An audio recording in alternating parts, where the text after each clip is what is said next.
কোরবানি গোশতকে কিভাবে কত ভাগে বন্টন করা যায় এবং গরিবদের মাঝে কিভাবে আমরা উত্তম রূপে দিতে পারবো। কোরবানি গোশত বন্টন নিয়ে আমাদের টেনশনের কোনো শেষ নাই, এত প্রশ্ন এই বিষয়ে আসে বলার মতো না। আল্লাহ রাব্বুল আলামিন কোরআন কারীমে বলেছেন ফাতিমু ফাকুলু মিনহা ওয়া আতিমুল কানিআ ওয়াল মু'তার, আর জায়গায় বলেছেন ফাকুলু মিনহা ওয়া আতিমুল কানিআ ওয়াল বাইসাল ফাকির, এক জায়গায় বলেছেন আল বাইসাল ফাকির, আর জায়গায় বলেছেন আল কানিআ ওয়াল মু'তার। সর্বসাকুল্যে তিনটা শ্রেণী এখান থেকে পাওয়া যায়। নাম্বার এক, নিজের জন্য একটা অংশ রাখা, নিজের পরিবারের জন্য।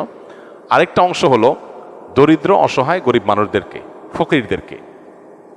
আর আরেকটা অংশ হলো আপনার প্রতিবেশী আত্মীয় স্বজন যারা হয়তো মানুষের কাছে হাত পাততে পারে না, এরকম মানুষদেরকে।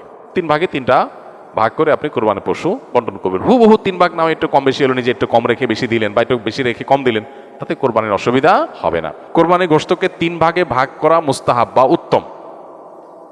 হুবহু তিন ভাগ না করে যদি চার ভাগ করে বা দুই ভাগ করে বা একটু হেরফের করে, তাতে কোরবানির অসুবিধা হবে না, কিন্তু উত্তম হলো এটা।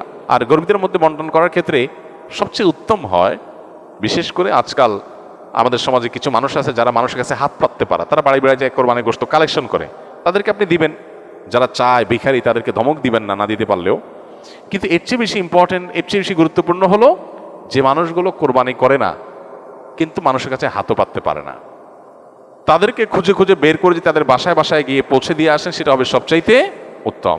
শহরে গ্রামে বিভিন্ন ক্ষেত্রে এরকম মানুষ পাবেন, সম্ভ্রান্ত, খুব লাজুক, খুব ভদ্র ফ্যামিলি, তারা কষ্টে আছেন। বিশেষ করে অনেক মানুষ দেখতে মনে হচ্ছে ফিটফাট ভালোই আছে, কিন্তু অনেকদিন চাকরি নাই, বেচারার ব্যবসা বাণিজ্য নাই, আয় ইনকাম নাই।